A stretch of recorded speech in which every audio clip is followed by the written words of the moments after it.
This channel does not promote any violent, harmful, or illegal activities. All content provided by this channel is meant for an educational purpose only. আমাদের নজর রাখতে হবে বাংলাদেশের দিকে, তার কারণ বাংলাদেশে চূড়ান্ত নৈরাজ্য চলছে।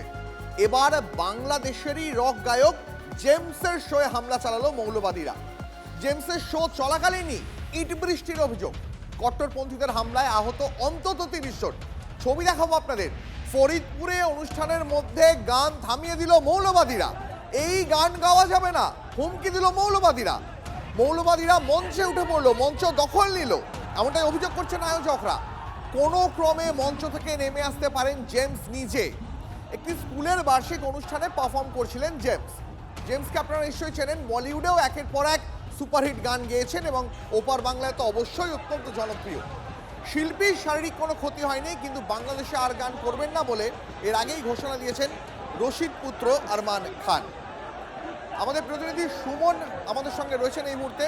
আমি একবার সুমনের সঙ্গে কথা বলবো। সুমন, যখন এপার বাংলায় রশিদ পুত্র আরমান খানের মতন শিল্পীরা বলছেন বাংলাদেশে আর গান করবেন না, অন্যদিকে বাংলাদেশের ছবি আমরা দেখাচ্ছি যেখানে জেমসের মতন অত্যন্ত জনপ্রিয় গায়ক তাদের লাইভ শো চলাকালীন হামলা চলছে। তার মানে বাংলাদেশটা এখন এন্টায়ারলি মৌলবাদীদের দখলে, যেখানে গান নাচ এইসবের আর কোনো ঠাঁই নেই। দেখো, বাংলাদেশে যে কয়েকজন শিল্পী সারা বিশ্বে সমাদৃত হন তার মধ্যে জেমস একজন। ফরিদপুরে একটা স্কুলের অনুষ্ঠান ছিল জেমসের। জেমস আসার জন্য যাবতীয় যা ব্যবস্থা তা করা ছিল। হঠাৎ করে একদল দুষ্কৃতী বলো, মৌলবাদী বলো, কট্টরপন্থী বলো, উগ্রবাদী বলো, তারা গিয়ে কিন্তু ইট পাথর ছুড়তে শুরু করে।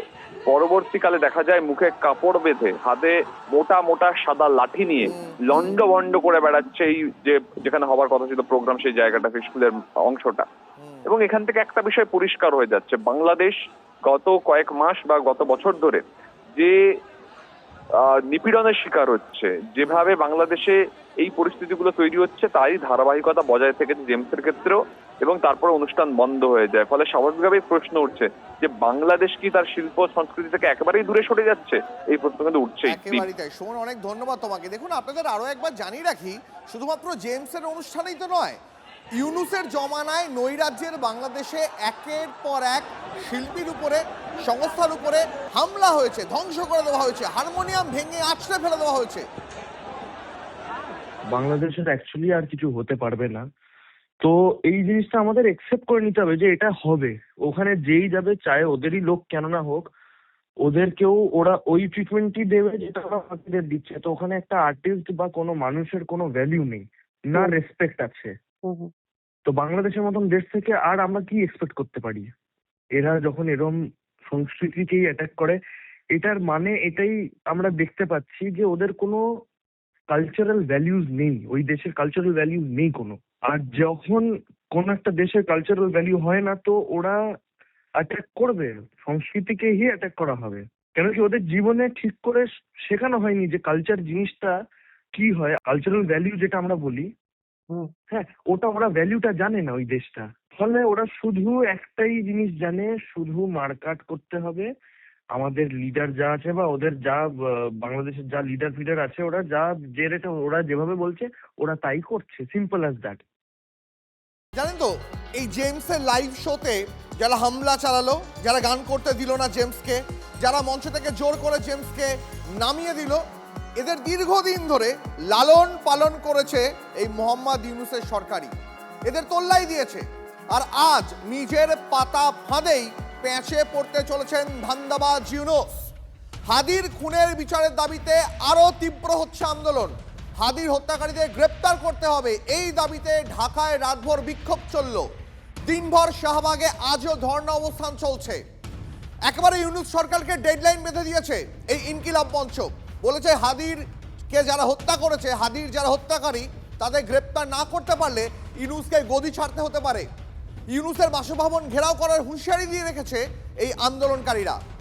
এই চাপে পড়ে শাহবাগে যা চলছে এই মুহূর্তে, যা উত্তাপ শাহবাগে, আনসারুল্লাহ বাংলা, জামাত, হুজি, লস্করে তৈবা, এই যত টেররিস্ট অর্গানাইজেশন আছে, এই টেররিস্ট অর্গানাইজেশনগুলো কিন্তু বাংলাদেশের মধ্যে অপারেট করছে under the guidance of Mohammad Yunus. উনি খুব ভালোভাবেই জানেন যে এই সমস্ত কট্টর ইসলামিক সংগঠনগুলো বাংলাদেশে অপারেট করে বাংলাদেশের ক্ষমতা নিতে চায়। তারা একটা শরিয়াত গভর্নমেন্ট সেখানে প্রতিষ্ঠিত করতে চায়।